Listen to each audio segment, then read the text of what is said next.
पिछले हफ्ते आपने देखा प्राइस ने पहले 61% रिट्रेसमेंट किया और उसके बाद नॉन स्टॉप नीचे आया और 2030 के पास में एक स्ट्रॉन्ग सपोर्ट लेवल बन चुका है। अगर इस कंप्लीट ट्रेंड को देखें टॉप टू बॉटम, पहले आपकी एवीसी वेव और उसके बाद 5 इम्पल्सिव वेव कंप्लीट हो चुकी हैं। इनलेट वेव थ्योरी के बेस पे एक साइकिल कंप्लीट हो चुकी है, इसलिए 2030 आपका मोस्ट इम्पोर्टेंट सपोर्ट लेवल है। ये लेवल 4 बार टेस्ट हुआ और लगभग डबल बॉटम जैसा है। इस प्राइस के ऊपर गोल्ड बुलिश है।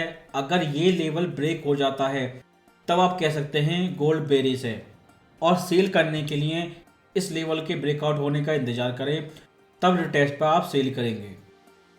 और आपका मेजर रेजिस्टेंस अभी भी 2088 है, लेकिन ये ट्रेंड लाइन जो अब 3 बार रिटेस्ट हो चुकी है और फिर रिट्रेसमेंट इन 5 इम्पल्सिव वेव का 2064 के पास, ये आपका मेजर डायनेमिक और स्टैटिक रेजिस्टेंस लेवल है।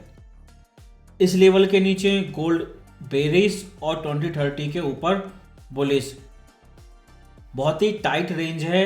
इस रेंज के ब्रेकआउट होने के बाद आप डिसाइड करेंगे गोल्ड ऊपर जाएगा या नीचे। पिछले हफ्ते आपने फ्राइडे को देखा, पहले एफओएमसी मिनट आया जिसमें बताया गया है कि रेट कट इस साल के लास्ट में हो सकता है, और उसके बाद एनएफपी न्यूज़ आई जिसके बाद ये फाइनल लो बना। ये दोनों ही न्यूज़ बेरिश थी, और जैसा पिछले हफ्ते आपको बताया था, अनएम्प्लॉयमेंट रेट अभी भी 4% से नीचे है, और जिसकी वजह से US treasury secretary soft landing declare कर चुके हैं। और ये ऊपर क्यों गया? आईएसएम पीएमआई नंबर थे, सर्विस पीएमआई जो 50 पर आ चुका है। 50 से जितना नीचे जाता है गोल्ड के लिए उतना ही बुलिश होता है, और एक्सपेक्टेशन नंबर से भी कम आया था। लेकिन फेड पहले ही रेट कट अनाउंस कर चुके हैं और एक क्लियर बोल चुके हैं कि इस साल रेट कट होगा। उसके बाद आईएसएम नंबर 50 से नीचे 40 जाए या 30 जाए, इससे कोई फर्क नहीं पड़ता। इस इंडिकेटर का केवल इतना काम था ये बताना कि रिसेशन आने वाली है और फेड रेट कट करेंगे, लेकिन फेड इस चीज़ को इस इंडिकेटर से पहले ही बोल चुके हैं, जिस वजह से प्राइस जिस तरह वर्टिकली ऊपर गया उस तरह नीचे भी आया। और आप देख सकते हैं फ्राइडे क्लोजिंग 2045 लेवल के पास है। अगर आप देखें गोल्ड अभी भी साइडवे है, ये ना ऊपर जाता है ना नीचे, केवल साइडवे, केवल सॉफ्ट लैंडिंग की वजह से, क्योंकि सॉफ्ट लैंडिंग गोल्ड के लिए बेरिश है। अगर इस हफ्ते की न्यूज़ देखें तो 11 जनवरी को सीपीआई नंबर है। अगर सीपीआई नंबर ज़्यादा आता है एनएपी की तरह तो गोल्ड नीचे आएगा। अगर सीपीआई नंबर कम आता है तो भी गोल्ड नीचे आएगा, क्योंकि उस कंडीशन में सॉफ्ट लैंडिंग की पॉसिबिलिटी और भी ज़्यादा बढ़ जाएगी। इसलिए सीपीआई नंबर कम आए या ज़्यादा आए, दोनों ही कंडीशन में सीपीआई गोल्ड के लिए बेरिश है। इसलिए टेक्निकल कंफर्मेशन के लिए आपके पास ये एक ट्रेंड लाइन है और 2064 स्टैटिक रेजिस्टेंस है। इसके नीचे बेरिश और 2030 लेवल के ऊपर बुलिश, और ये लेवल ब्रेकआउट होने पे क्लियर कंफर्मेशन कि ये एक काउंटर ट्रेंड करेक्शन था, बुलिश ट्रेंड नहीं है। अगर इस सारे ट्रेंड को देखें टॉप टू बॉटम, जिन लोगों ने इस सारे ट्रेंड को मिस कर दिया, पहला रिट्रेसमेंट 38% था, फिर से रिट्रेसमेंट आया 78% का, ये तीसरा रिट्रेसमेंट है जिसने 50% रिट्रेसमेंट के पास में इंस्टेंट रिजेक्शन शो किया। ये प्योर टेक्निकल एंट्री थी जो पीएमआई नंबर से पहले आई थी, और इस वजह से आपको वर्टिकली एक्शन देखने को मिला। बायर्स केवल इंतजार कर रहे हैं कि गोल्ड नीचे आए और वो बाय करें, क्योंकि इस टाइम फ्रेम पर आपको ये चीज़ दिखाई नहीं देगी कि 2030 लेवल पे क्या हो रहा है। 5 इम्पल्सिव वे कंप्लीट हुई थी, 50% रिट्रेसमेंट लेवल था, लेकिन मंथली टाइम फ्रेम का ये ट्रिपल टॉप अगर ब्रेकआउट होता है तो उसे बाय करने का ये सबसे सेफ और चीपेस्ट ऑप्शन था।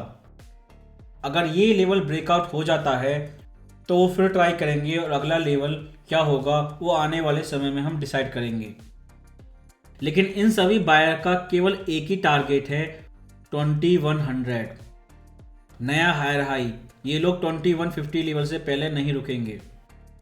5 मिनट टाइम फ्रेम या 30 मिनट चार्ट पर ये चीज़ें आपको दिखाई नहीं देंगी, लेकिन जो मंथली टाइम फ्रेम के ब्रेकआउट को ट्रेड कर रहे हैं 2030 लेवल के पास, उन लोगों ने बाय किया था।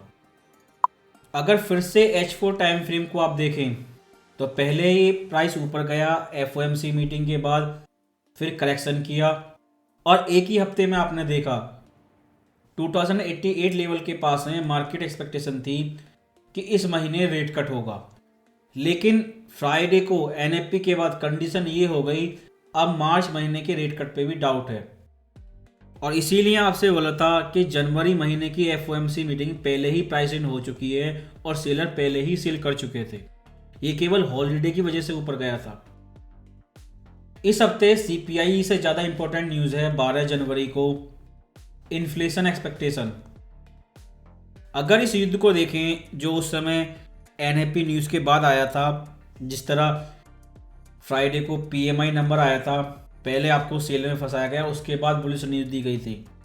वार इस समय गोल्ड के लिए वेरिस है। अगर ये वार बढ़ता गया तो ऑयल के प्राइस बढ़ते जाएंगे और इस वॉर की वजह से इन्फ्लेशन एक्सपेक्टेशन बढ़ते हैं इस हफ्ते फ्राइडे को, तो ये गोल्ड के लिए बेरिस है, गोल्ड नीचे जाएगा। इसलिए इस हफ्ते CPI इंपॉर्टेंट नहीं है क्योंकि ये दोनों ही कंडीशन है बेरिस है। मोस्ट इंपॉर्टेंट न्यूज़ आपकी इन्फ्लेशन एक्सपेक्टेशन है, क्योंकि इन्फ्लेशन एक्सपेक्टेशन और ऑयल उल्टी दिशा में जाते हैं। अगर युद्ध खत्म हो चुका है तो इन्फ्लेशन एक्सपेक्टेशन जरूर बढ़ेंगे, वो इस हफ्ते बढ़ें या अगले हफ्ते, लेकिन अगर ये बढ़े तो ये गोल्ड के लिए बेरिस है। इसलिए टेक्निकल कंफर्मेशन आपके पास क्लियर है, रेजिस्टेंस सपोर्ट लेवल पास में ही, ज़्यादा दूर नहीं है, 2030 और 64, और न्यूज़ आपकी फ्राइडे को है। ये न्यूज़ और टेक्निकल ब्रेकआउट डिसाइड करेंगे कि गोल्ड ऊपर जाएगा या नीचे जाएगा। लेकिन 2030 लेवल ब्रेकआउट हो गया और जो बायर्स की TP 2150 है, ये सारे एक साथ एग्जिट करेंगे और ये काउंटर ट्रेंड करेक्शन हो सकता है और प्राइस नया लोअर लो बनाएगा। इसलिए बायर्स के लिए 2030 लास्ट और मोस्ट इंपॉर्टेंट सपोर्ट लेवल है। अगर डेली टाइम फ्रेम को आप देखें, फिर से आपको इस रेजिस्टेंस जोन में रिजेक्शन देखने को मिला और एक नहीं बहुत सारी रेड कैंडलस्टिक देखने को मिली और क्लोजिंग इस रेजिस्टेंस जोन के नीचे हैं। अब कोई भी इंडिकेटर रिसेशन को शो करे, लेकिन फेड तो पहले ही रेट कट स्टार्ट कर चुके हैं, इसीलिए प्राइस वापस नीचे आया और जहां मार्केट की ओपनिंग प्राइस थी उसी के पास क्लोज हुआ। वीकली चार्ट पर प्राइस ने इस रेजिस्टेंस जोन को ब्रेक करने की कोशिश करी, लोअर लेवल टेस्ट किया, लेकिन क्लोजिंग इससे ऊपर है। अगर इस हफ्ते सारी न्यूज़ गोल्ड के लिए बेरिश आती हैं, स्पेशली आपकी इन्फ्लेशन एक्सपेक्टेशन, तो वीकली कैंडलस्टिक आपकी मोस्ट इंपॉर्टेंट स्टैटिक सपोर्ट 2030 से नीचे क्लोज होगी। स्कैल्पर के लिए आप इन हाई और लो को देखें तो प्राइस इस समय इन दो लेवल के बीच में है। ये काउंटर ट्रेंड करेक्शन है या नई इंपल्सिव वेव स्टार्ट हो चुकी है 90-70 लेवल से, ये इस हफ्ते की न्यूज़ डिसाइड करेंगी, क्योंकि टेक्निकल इस समय इलियट वेव थ्योरी के बेस पे कंप्लीट हो चुका है। जब तक ब्रेकआउट नहीं होगा कंफर्म नहीं होगा, क्योंकि ABC वेव कंप्लीट भी हो चुकी है एक्सटेंशन के साथ में और ये 5 इंपल्सिव वेव भी 61% ट्रेसमेंट कर चुकी हैं। इसलिए टेक्निकली या तो आप ब्रेकआउट का इंतजार करें या फिर इस हफ्ते की न्यूज़ का इंतजार करें।